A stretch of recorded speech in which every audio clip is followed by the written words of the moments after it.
Good morning, everyone. It's so good to see all of you. Thanks for coming out on this beautiful winter morning. It's chilly out there.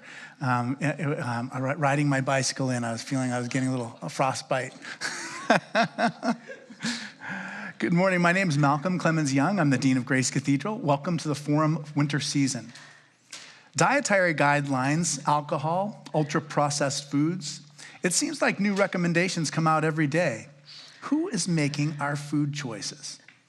Marion Nestle, one of the 7 most powerful foodies, according to Forbes Magazine, is a molecular biologist and nutritionist who started the country's first academic food studies program at NYU, bringing attention to the roles that culture, capitalism, and politics play in what and how much we eat. Today, we're going to be talking about her recent memoir, Slow Cooked: An Unexpected Life in Food Politics, and how to navigate the science of nutrition, what we might expect from the current administration, and sneak previews of her upcoming books. Marion, thanks so much for joining me today. Oh, it's my absolute pleasure. You know, even as I was reading that introduction, I was thinking, what do you think, when you were 20, that expression, food politics, what would someone have thought that was? It wouldn't. It wouldn't, yeah. No, when I wrote my book, Food Politics, that was the first question everybody asked me.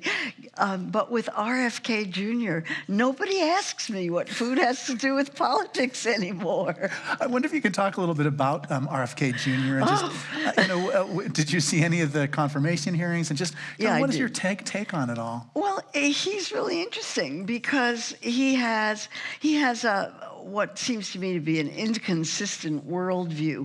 Anybody who knows anything about me can predict anything I think about anything. But that's not true for him because on the one hand, he talks about food issues the same way I talk about food issues. He wants to get ultra-processed foods out of schools. He wants to get color additives out of cereals. He wants to get chemicals out of fish. These are all things that I think are really good ideas, and then we won't talk about the other things. That's good. You don't want to get on his bad list. Well, my stance on it is I'm going to fully support the things that he's for, that I'm fully for, and I'm going to oppose the things that he's for that I'm against, and we'll see what happens. We'll see whether he gets confirmed.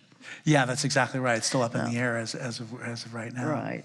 I've been thinking so much about you because I'm reading the sections of you being in the Far East on USAID, you working for the federal government. Right. I wonder if you can talk about your experiences working in the federal government and just how it changes your perspective on all that's happening in the last 2 weeks of the new Trump administration. When I finished my long stint in California, and I lost my job, and I needed to find another job. The only job I got was in Washington. And I went to Washington for 2 years in the Reagan administration, which now seems like it was really benign. And I worked in the Office of Disease Prevention and Health Promotion, editing the Surgeon General's report on nutrition and health. So I was there for 2 years. And it was an astounding experience because I learned things that I didn't even know I didn't know. I had no idea how government worked in practice, and I have lots of stories in the memoir about what it was like. And the first day I was on the job, I was told that the Surgeon General's report would never say, eat less meat, no matter what the research showed, because the Department of Agriculture would not allow recommendations to eat less meat, and they would go to Congress, and the Congress would stop the report from being published. And they weren't kidding. That's exactly what would have happened. So instead, we used euphemisms, and that was my first experience in that level of compromise at the federal level. And then when I was in public health school at Berkeley, I was hired by AID to go to Southeast Asia and do a report on urban malnutrition in Indonesia and in Thailand. I thought I'd won the jackpot. And I have to say that it probably wasn't an experience that would have stood the Elon Musk scrutiny. I have to confess. It was a fabulous personal experience. For me, I wrote a report. As far as I know, that report went into a drawer and was never seen by anybody else. Yeah, it was just so interesting to be reading those sections as we're going through so much tumult in the federal government. But I loved what AID did for me personally. Yeah. So how did you decide to write this memoir? I mean, how did it come into being? The pandemic. Yeah. During the pandemic, I live in Manhattan, but my partner lives upstate New York in Ithaca, where Cornell is and Ithaca College. And we have a really beautiful house on the lake there. It's very nice. And on March 13th, 2020, in that week when everybody understood that the world was about to end, I was on the bus from New York to Ithaca. And while I was on the bus, every single thing I was doing in Manhattan and in New York and in Australia for the next several months was canceled. One thing after another after another. And so when I got to Ithaca, I just stayed. I didn't go back. New York City was very dangerous. It was, this was when all the ambulances were going all day long, and they had these big places where they had refrigerated places for the bodies. It was just awful. So I stayed in Ithaca almost a year before going back, and I needed something to do. Well, what I liked, you mentioned that the libraries were closed. Everything so you couldn't was do closed. the regular research, so you had to do, research on what you had available, which is yourself. Yeah, and the one thing about a memoir is not fact-based. Most of my books are really fact-based. They're heavily researched. They have millions of references. Every fact is checked. And in a memoir, it's your impression or your memory of what happened. And so I get asked all the time, and this was before the pandemic as well as continuing, how did you get into this? What made you do this? How do you feel about it? How do you feel about taking on the food industry? How do you feel about the way in which your career has evolved? What advice would you give me? Those kinds of really, what do you eat? These kinds of really personal questions. And I thought, and I find those questions very uncomfortable. I'd much rather talk about the issues. And I thought, well, okay, let's bite the bullet and sit down and do it. Yeah. And so I wrote the book to answer those questions. And I have a long relationship with University of California Press, which published Food Politics in 2002. And that was my 6th book with them. And they agreed to publish it. And I think it's their first food memoir. Tell us a little bit about just like what surprised you as you're kind of going back and thinking about what your childhood and being a young woman. Were there things that stuck out and surprised you about your own life that as you look back on it? Well, I think most of it was what I experienced personally as passivity, that what I tried to do, I had a very difficult childhood, and what I tried to do, what I learned from that was to try to make the best of whatever situation that I was in. I never felt that I had agency. Women didn't in those years. And so in looking back on it, I thought there I was trying to make the best of every situation that I found myself in. And I thought it illustrated a theme of what life was like for women who grew up in the 1950s. When options were very narrow and you couldn't do this and you couldn't do that and all you could study was home economics. It was sort of interesting to look back and see how I had navigated that and somehow kept pushing forward a little bit at a time, so that by the time things opened up, which they did for me at New York University, when I got the job at New York University, that was life-changing, because I went to New York University as a full professor with tenure. Let me tell you, that was life-changing. And for the first time, I had stability and I had a platform. And while NYU at that time was a third-rate university struggling hard to become a first-rate one, which it did a pretty good job of over the next 20 or 30 years, it was just the best platform. And I've lived there happily ever after. Truly happily ever after. I'm so conscious of that too. It's almost like the first half of the book, you were just so vulnerable and so at sea and so not in control of your own destiny. One of the things that I too found very powerful. I mean, you talk in the book about being at UCSF, having like professors using like naked pictures of women as like their examples, just to kind of make people feel uncomfortable. Talking about women in very personal ways in public settings. And you had to confront people about that. And I wonder if you can talk a little bit about, that. I mean, because there are just a series of confrontations where you needed to talk to the person and you did it. Like, how did you find the courage to do that? And like, how did you know what to say? It was my job. It was your job. It was my job.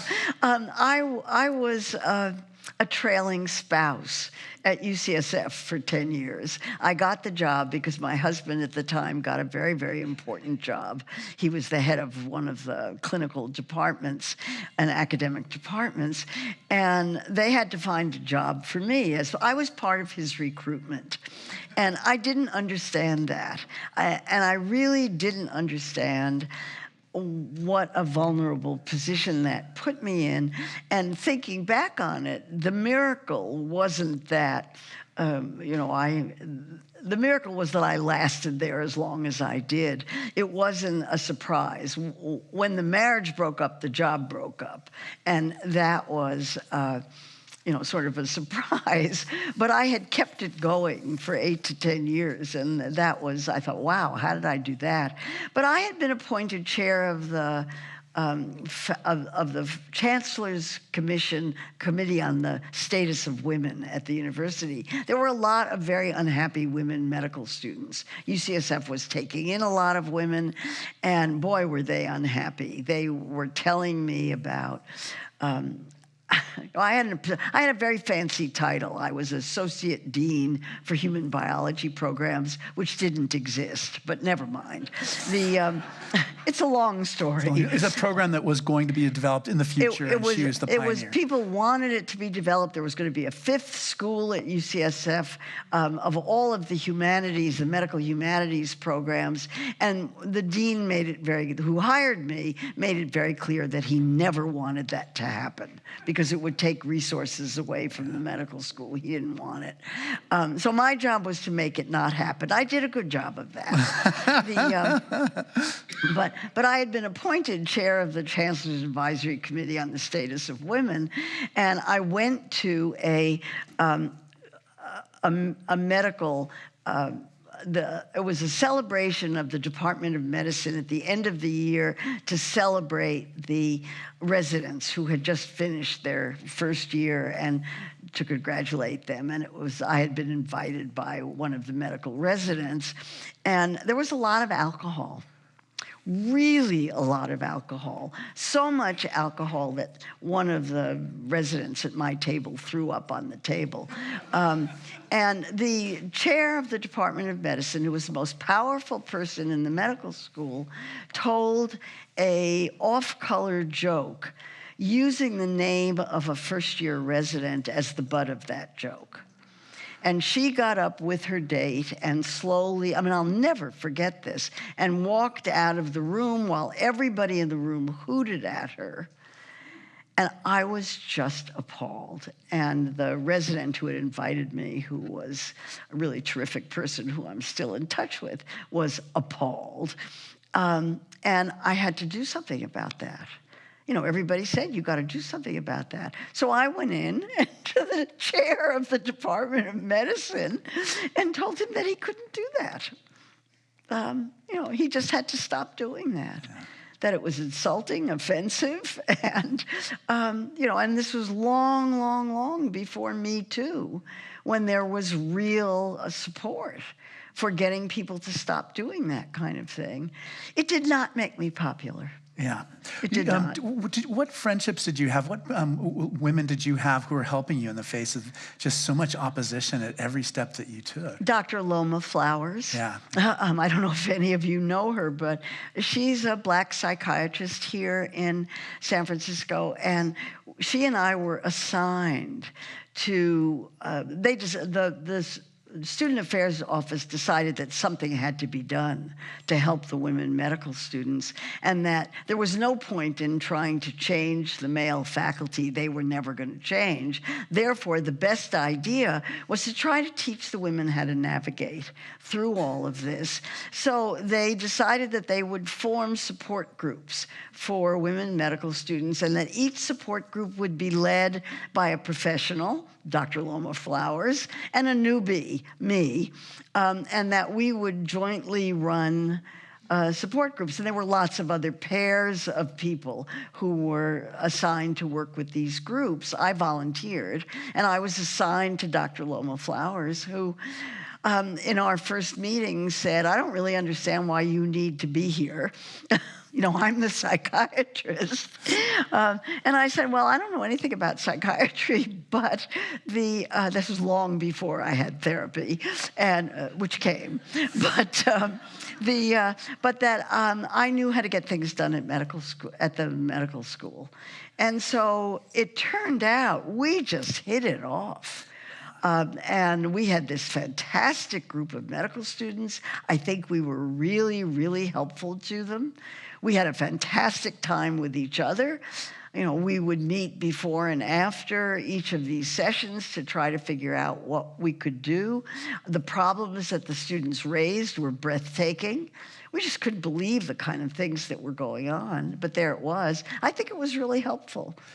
And I thought, ooh, psychiatry has plenty to offer. Therapy, good idea. Yeah, it made a big difference in a large number of women. It made a big difference to me. For you, too. Just so everybody in the audience knows, so you have a Ph.D. in molecular biology. Then, you were at Brandeis, and then you were UCSF. And then after that, you left. I did a master's of public health at that point. That's what I wanted to ask you about. Tell us about what you learned in the School of Public Health. Well, when things fell apart at UCSF, and they fell apart quite dramatically, a new dean came in, and he kept asking me what I was doing there, because his only knowledge of me was as a trailing spouse. He just couldn't figure it out. And it was clear, he kept moving. I had this gorgeous office in the dean's office with this view looking out over, I could see past Point Reyes. Yeah. It was the most stunning view. And he moved me to an office with a view of the parking lot. I knew things weren't going well. And so things fell apart. And I had an advisor, Dr. Phil Lee, who many of you may have heard of. He was an absolutely wonderful man. And I went to see him, and I did something that you're not supposed to do at medical schools. I went into his office and burst into tears at all of the horrible things that were happening to me. And he heard me out, and he said, here's what you have to do. You have to resign. Deans get to choose their own associates. You weren't chosen. You have to resign. More tears, because what was I going to do? What would I do if I didn't have a job? And he said, and here's how you do it. And he then told me that what I needed to do was to go to the dean and say, I can see that things aren't working out. I'd like you to help me with the next stage of my career. I'd like you to give me 2 years of salary support. I'll go to public health school. He also advised me to go to public health school and get a credential. And I promised to leave in 2 years. And the dean kind of gasped, and it took him about 20 seconds to think that this was a really, really good idea, because I was the only female associate dean out of 20, and I was also the only one who was untenured. So I was in an extraordinarily vulnerable position, and it was at a time when people were starting to scrutinize the position of women in academic institutions. And he said, I'll have to talk to the business manager about this. And by the time I got back to my office 10 minutes later, there was a phone message. This was before voicemail. There was a phone message on my phone saying, the dean has accepted your proposal and you'll get a formal letter. So I had 2 years of salary support that paid for my going to public health school, which was also a life-changing experience. And I was set for the next 2 years. I had 2 years to pull my life together, find another job, get a master's in public health, which got me the next job. So that was just extraordinarily fortunate. Yeah. I had good advice, and I knew good advice when I heard it. I think that's a talent. I do too. There's a lot of people, there's a lot of good advice out there, and there's a lot of big mistakes too. Right. What was Berkeley like? What was the program like? Oh, it was so wonderful. It was just, public health is something that you either get or you don't get, and I got it. It's about equality. It's about doing health for everybody. It's about changing the world to make it better. And there were a group of older students. I was in my 50s by then. And there were a group of older students. We hung out together. That was terrific.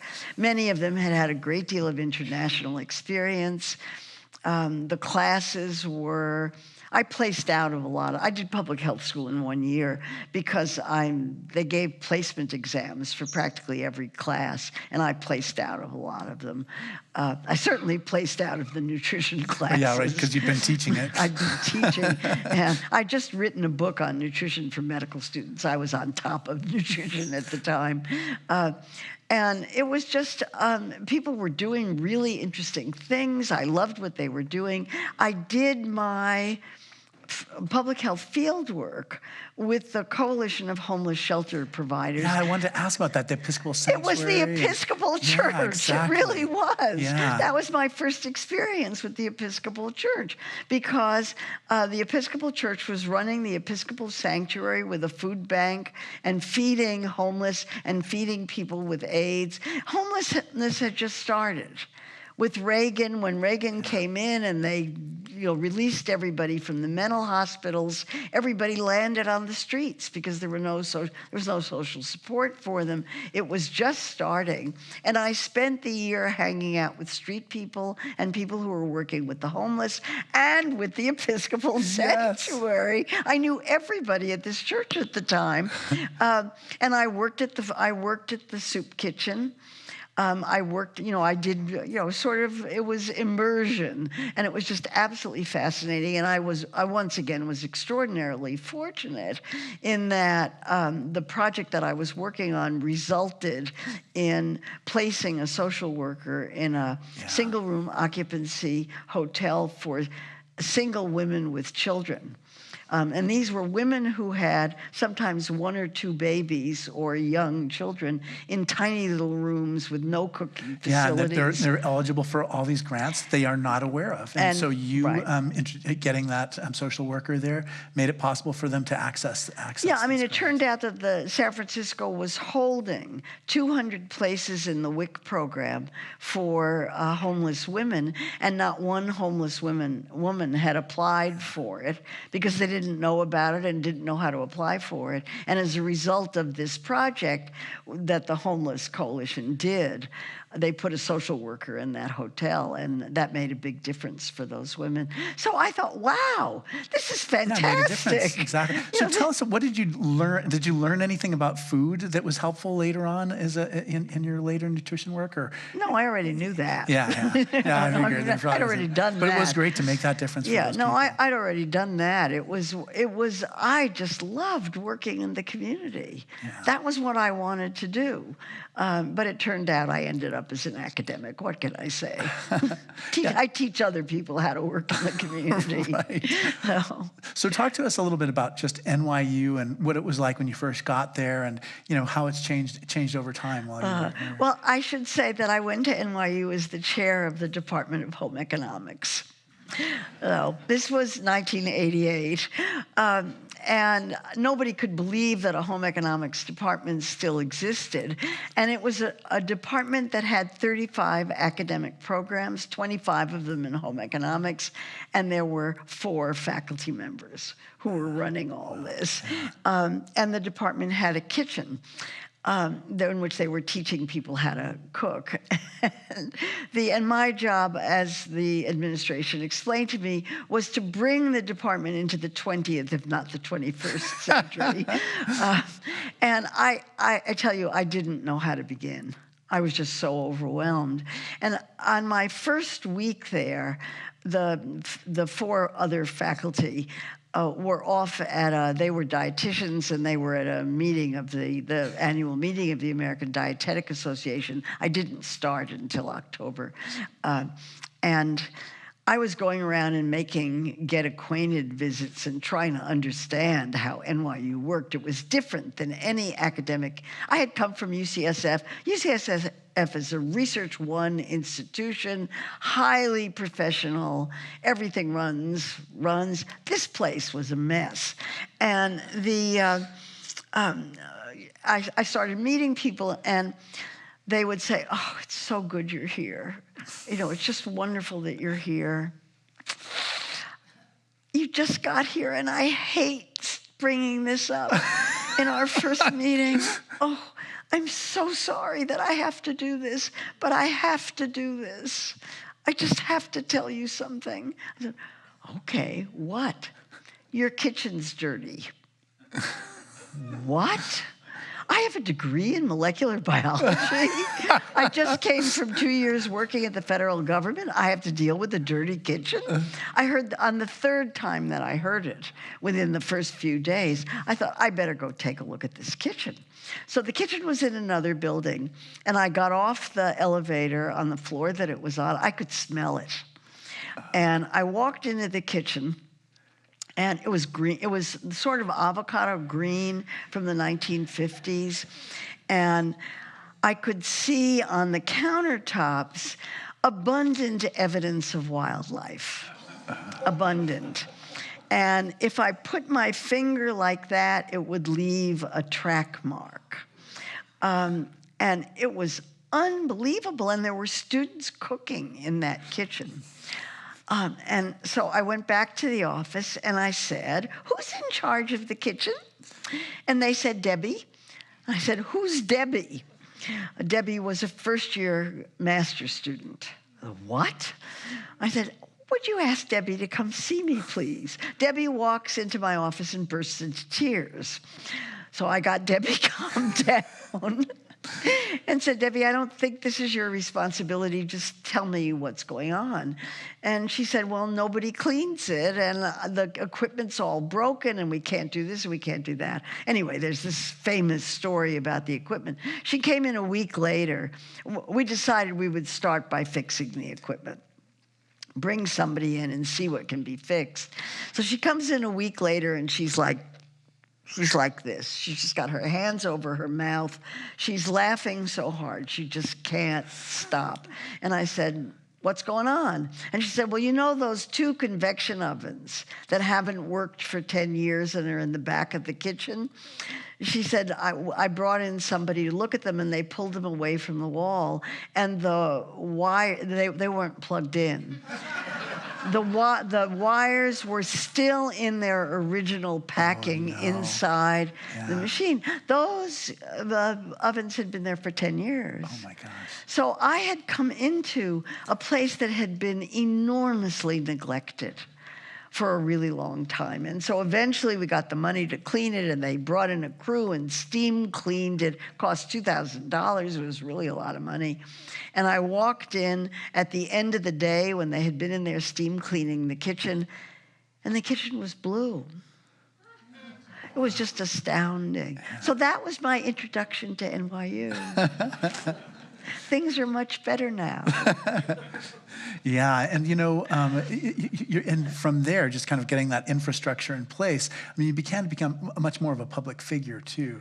And I wonder if you have any advice for people who are dealing with the press or people who are going on television. I mean, that's part of what you had to learn also. Yeah, well, that happened very early in my time at NYU. And that's a great story, too, because, I'd been in Washington for 2 years. I met a lot of people while I was there. And there was an announcement in the press that the Department of Agriculture was about to release its 1990, it was then 1991, it was about to release the Pyramid Food Guide. And the Department of Agriculture withdrew it because they said that it had not been tested on low-income women and children, which was obviously a lie. I mean, it was just totally a lie. And I got called by, I had met reporters in Washington. I wasn't allowed to talk to them on the record when I was working for the government, but I had met them, and a reporter called me and said, "Do you have any comment on that?" And it turned out that the meat industry had called for withdrawal of the pyramid because meat and dairy products were at the top of the pyramid, indicating that you weren't supposed to eat so much of them. So I made some acerbic comment that was quoted in the Washington Post, and I got a call at 11 o'clock that night from a Department of Agriculture staff member who I knew, who said, "We're not allowed to talk to the press, but I have all the documents that prove that what the Secretary of Agriculture said was a lie. Would you be able to get them to the press?" So I said, "Sure, I could do that. I've got tenure. I can do anything. So I started getting documents in plain brown envelopes with no return addresses. And I had met Marion Burroughs, who was a reporter for the New York Times, but used to work for the Washington Post, and I had met her in Washington. And I asked her if she was interested in looking at these things, and she said, "Was I ever?" And so she started writing articles about how the meat industry had interfered with this food guide that had been researched for the past 12 years, that had been tested on absolutely everybody, that was at the printer, ready to be printed, and the meat industry had done this big interference. She wrote about it for a year. And during that year, because I was quoted in her articles, I got calls from lots of other press people as well, and learned to talk to the press, which I do all the time. I mean, I have a career talking to the press. It's kind of amazing. I get requests for interviews almost every day. Sometimes they print the quotes, sometimes they don't. I almost never get misquoted, which is kind of interesting. And I like talking to the press because it tells me what people are interested in. I get a real sense of what's going on and what the big issues are. December and January were really big months because of RFK Jr. Right, yeah, So exactly. RFK Jr. has been very good for my press Public contact. exposure. Yeah. Whether I'm good for his is another matter. But so, I'm pretty relaxed about it. And partly because I had tenure, what were they going to do? Fire me if I said something wrong? And once I realized that I wasn't going to get misquoted, and that if I said, "I want to talk to you off the record," reporters would keep that.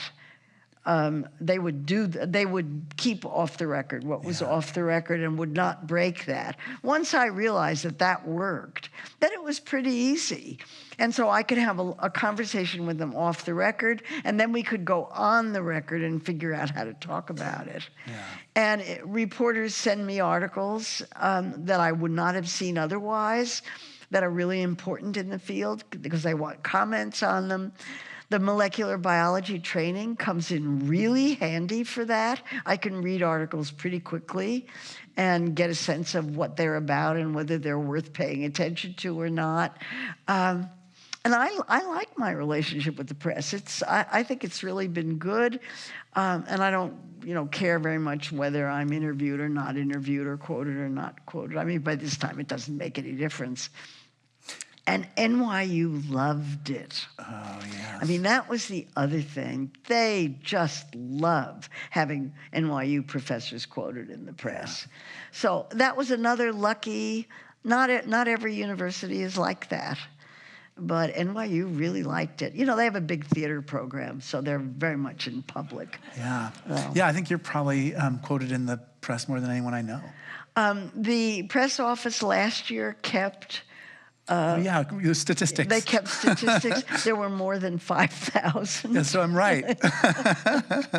Yeah, I mean, I don't know about most of them, but because I don't track it. Yeah. But anyway, this is the beginning of food politics, which was that question we started with at the very beginning. So tell me a little bit about writing the book, Food Politics, and just the field of food politics and just people's response to your work. Yeah, I mean, that again there was a turning point on that. I went to a meeting of the National Cancer Institute in Washington in the early 1990s, and it was a meeting on smoking. It was a meeting on behavioral causes of cancer, and most of the speakers were physicians or scientists who were anti-smoking advocates. I knew that smoking caused cancer, but I had never heard any of these people talk about it before. And they showed slide after slide after slide of cigarette advertisements all over the world. And there was one talk in particular by a researcher at the University of California, San Diego, who had just written a paper on cigarette marketing to children. And it was a paper that it showed Joe Camel illustrations and where they were and how they were placed. And I knew that Joe Camel was designed to attract teenage boys to smoking, but I knew it in kind of a theoretical way.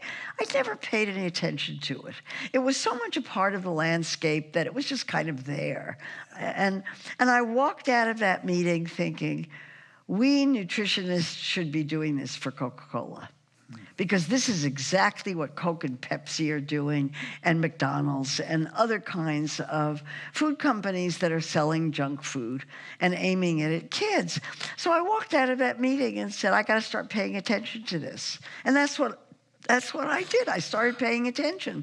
And I started writing articles that were descriptive about what I was seeing in the landscape of food marketing.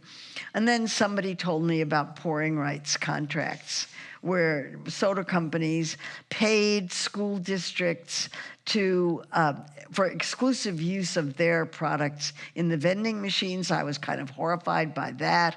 I wrote an article about that. And, I trained in molecular biology. Basic science isn't interested in books. That's secondary and tertiary research. They're not interested in that at all. So I didn't figure out for a long time that NYU, which is a big humanities place, valued books greatly.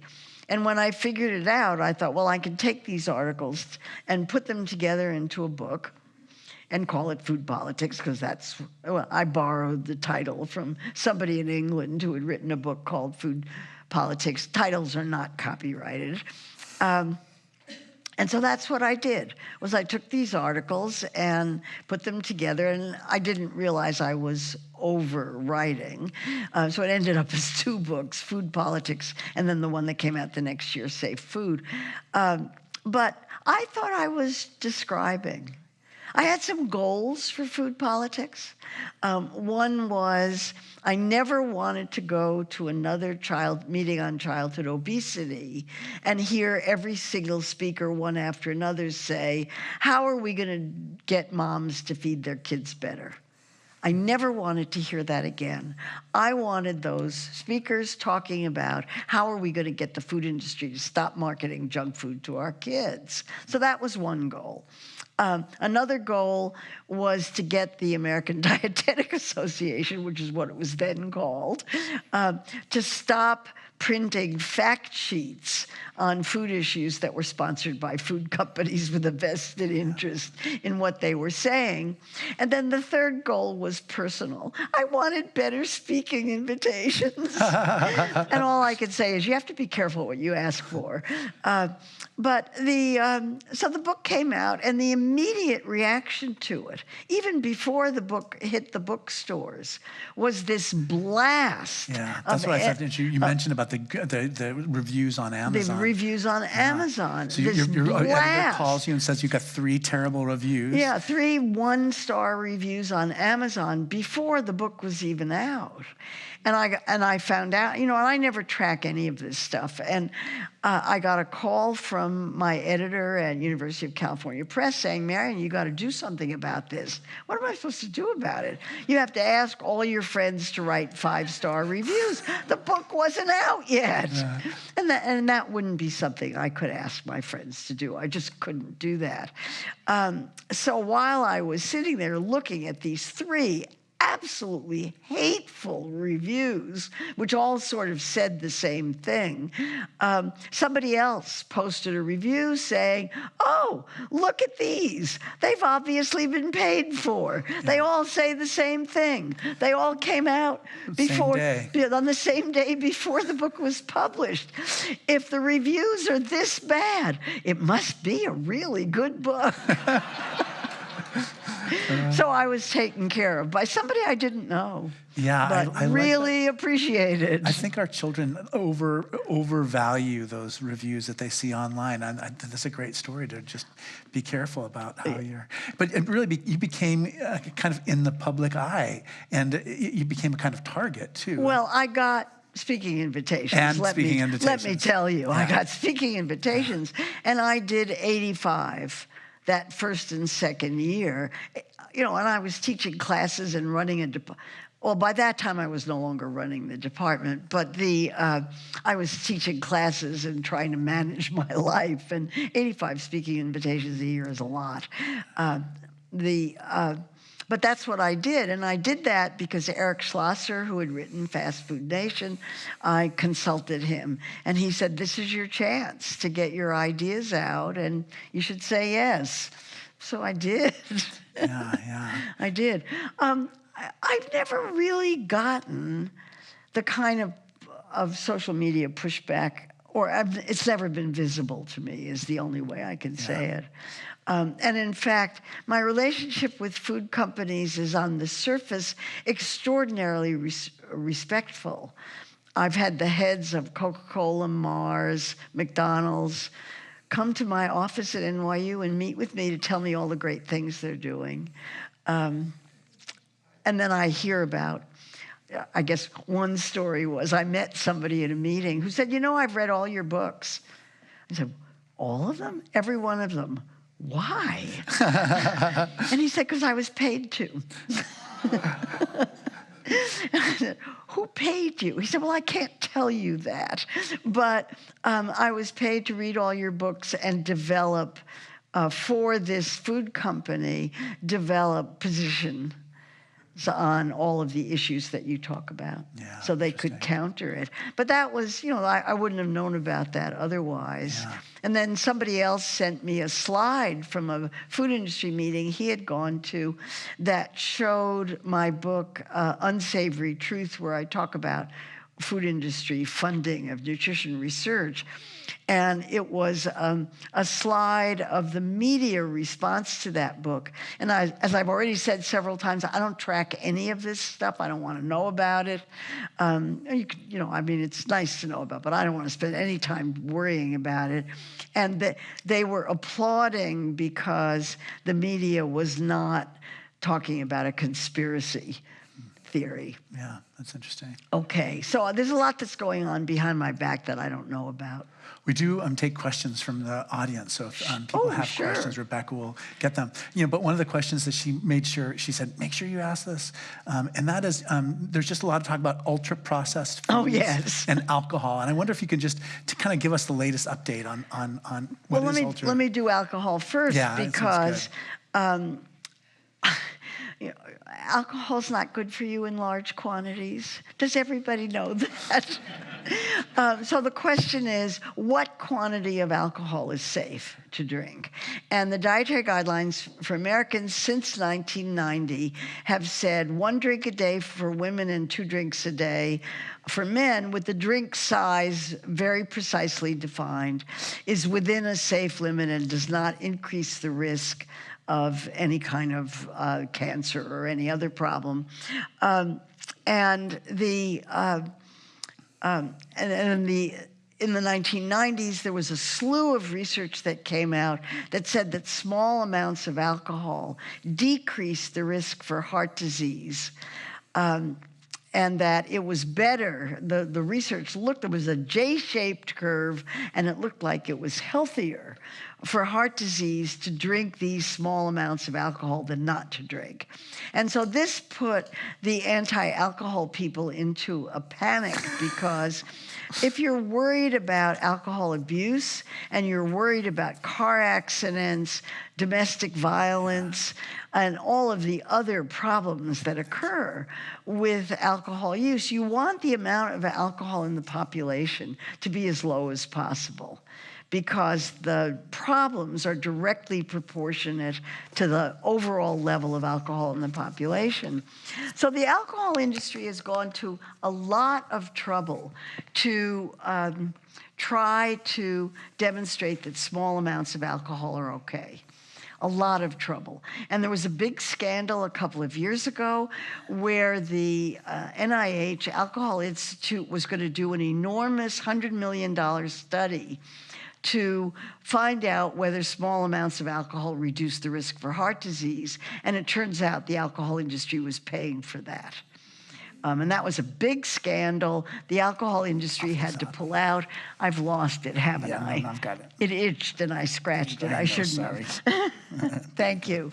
And so the dietary guidelines for Americans are in the works. It's going to be very interesting to see whether they come out at the end of this year and whether whoever is the Secretary of Health and Human Services has any influence on them. This is going to be really interesting to watch.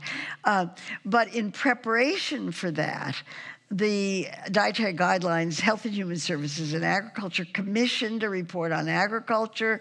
The alcohol industry was so upset about that that they commissioned, or got commissioned, a report from the National Academy of Sciences. And the Surgeon General has weighed in on alcohol, and they are saying different things about small amounts of alcohol. The report from Health and Human Services and the USDA says that any amount of alcohol increases risk. That's what the Surgeon General says, and he lists 7 types of cancer that are associated with even small amounts of alcohol. And the one from the National Academy says that small amounts of alcohol reduce the risk of heart disease, and everybody agrees that large amounts are bad. So we'll see what happens with that. Yeah, definitely. The politics of alcohol. Well, I think it's interesting too. I mean, I know young people, and they basically are migrating out of alcohol and using a lot more cannabis. Right. So is that good, bad, or indifferent? Yeah. We can argue about that. Yeah, We can argue about that. So that's alcohol. Ultra-processed foods is a big deal. It's a concept that was developed in 2009 by Carlos Monteiro, who's a public health researcher at the University of Sao Paulo in Brazil. Okay, we're Americans. We don't care what happens in Brazil. So it took a really long time for this concept to reach the United States, but it has reached the United States big time. And ultra-processed foods are a specific category of junk foods, a sophisticated way of defining a specific category that are industrially produced, can't be made in home kitchens because you don't have the ingredients or the machinery, have lots and lots of flavor, color, and texture additives, are designed specifically to be profitable and addictive.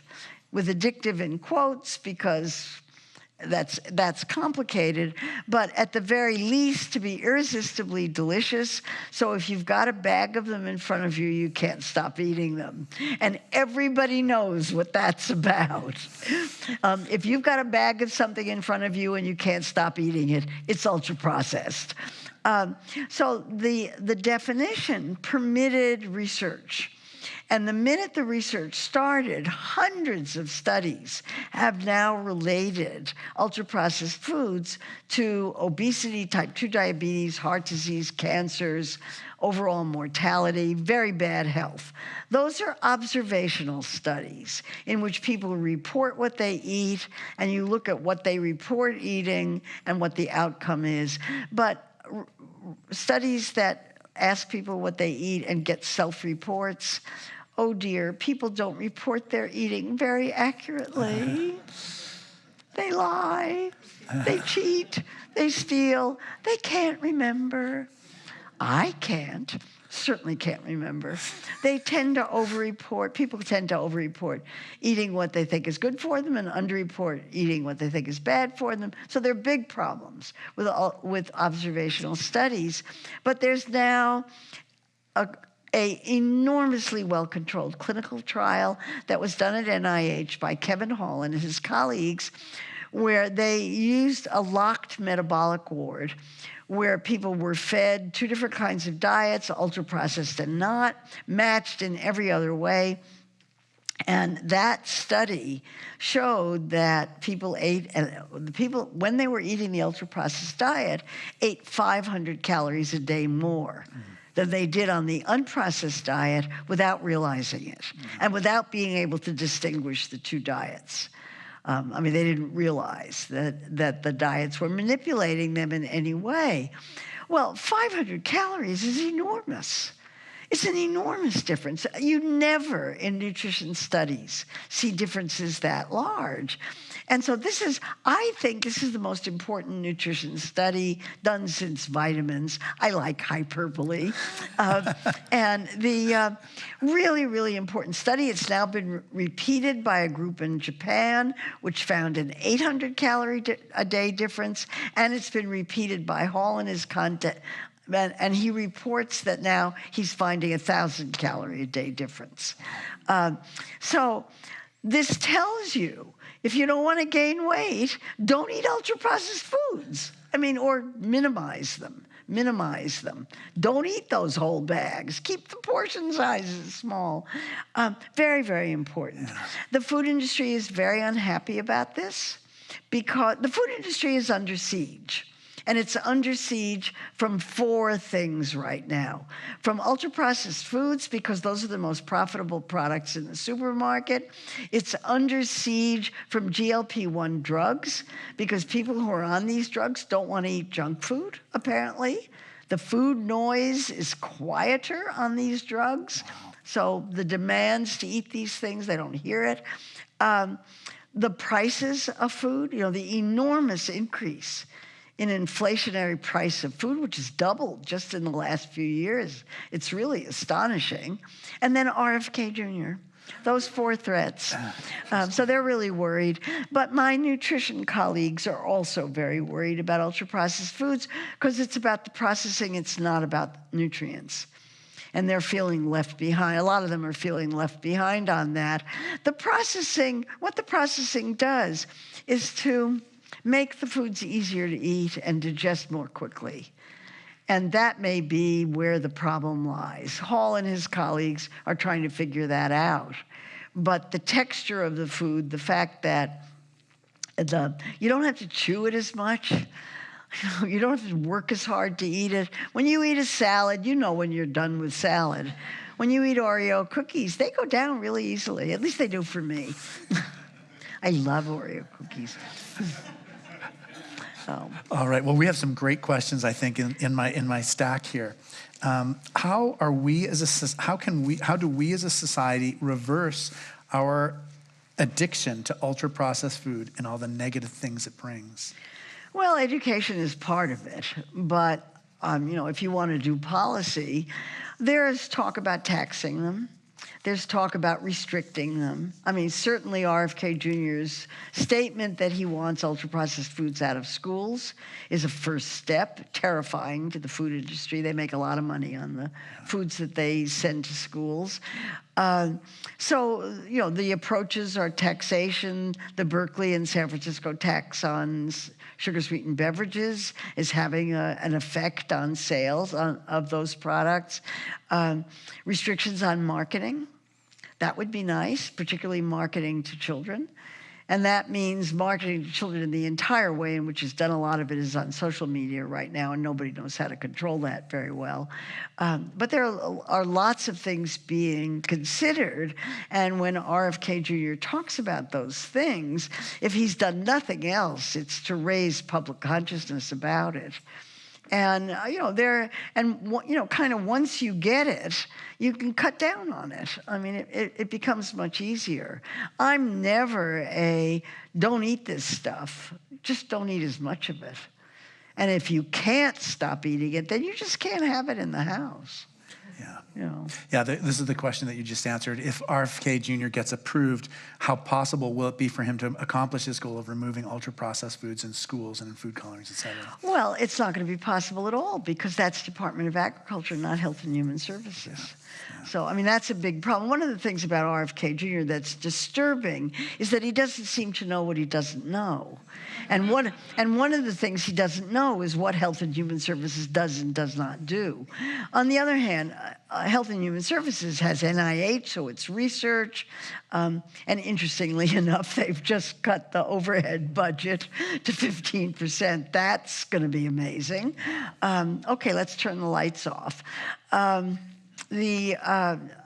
And it's got the FDA and it's got the CDC. The CDC has taken down its website, basically, so that any kind of report on anything that the administration doesn't like is no longer on the CDC website. And I was shown, while I was here, I was shown a list of the words that are no longer allowed to be in published papers from the CDC, documents from the CDC, or the CDC website. And it's a pretty astonishing list, which begins with activists and advocates and bias and ends with women. So if you've got the word women in your paper, forget it. So, I mean, we'll see what happens. That would be something that RFK Jr. would be in charge of if he's confirmed. And I know a lot of people who do very good work who are in touch with him. I'm not. I've never been contacted, but I do know people who have been, and I hope they're going to be able to reverse some of this. Yeah, definitely. What is the state of farming today, and what do you think of biodynamic farming? I like it. Yeah. You know, we have an agricultural system that can be most easily explained by looking at corn production. There's something like 12 or 16 billion bushels of corn produced in the United States. Half of that goes to animal feed. The other half goes to ethanol for fuel. And there's maybe 5 or 10% for food. You know, tiny percentage. We have an agricultural system that's set up to feed animals and fuel our automobiles. It's not set up to feed people. So we need a complete restructuring of the agricultural system to focus on food for people, preferably healthy food for people. It would make a big difference. And yes, biodynamic, regenerative, organic farming would be really nice. It'll be more sustainable. This next question is, what about soil regeneration? Oh, yeah. Big issue. Please, let's do it. Yeah. Great. Here's another question. What might you care to say about Dr. Donald Abrams at Osher Center as integrative oncologist, Michelle Obama, her gardening and her program for children to move food, Alice Waters, and how we can kind of combat conspiracies that are I'm not sure I understand that question. I don't know who Abrams is. I certainly know who Michelle Obama and Alice Waters are. I'm not sure where that question is headed. Yeah, me neither. Do you think you think they're too elitist? I'm not sure. I bet there's not even a agenda to the sentence. I think they're just like, the person's just saying, tell us about Michelle Obama and Alice Waters. Well, Michelle Obama tried to, I have this theory, I've never been able to prove it, that Michelle Obama thought that by focusing on schools as a place to improve the health of children, that she had picked a bipartisan issue. That she thought that school food, doesn't everybody want kids to eat healthfully? That she had picked an issue that she thought would get enormous bipartisan support. And I think she was absolutely floored by the Republican opposition to that. And really it came as unexpected. But I've never been able to confirm that. I asked Sam Cass, who worked with her, did she know what a hugely political issue school food is? And he said yes, but I don't believe it, because I don't think she would have picked it if she knew. So here was this idea to try to improve the quality of school meals, which seems like the first thing you would do. Don't you want kids to be healthy? And it was so strongly opposed. She got some stuff through, and school meals are demonstrably better than they were 10 years ago. Whether that'll stick or not, I don't know. Yeah. If he can get ultra-processed foods out of schools, schools will have to produce real food. That would be nice. And some schools do. I've been in a lot of... The thing about schools is that they're all different. Every school district is different, and every individual school is different. And there are two issues: the quality of the food and whether the kids eat it or not. These are separate issues. They require two completely different sets of skills. And I've been in schools with all four combinations. Healthy food that the kids eat, healthy food that the kids don't eat. So-so food that the kids eat, so-so food that the kids don't touch. It just depends on who's there. If the school food service personnel know the names of the kids are eating the food. That's what it's about. It's about human interaction. Yeah, that's so interesting. Yeah, and every school is different. What breakthroughs do you see happen? This is like the last question, because I'm supposed to be preaching like very soon. But what do you see as like possible advances in your field in the next 20 or 30 years in terms of our understanding of human nutrition and in terms of our ability to be healthier in terms of... Well, I think we know what a healthy diet is. Yeah. The question is being able to afford it and have access to it and like it.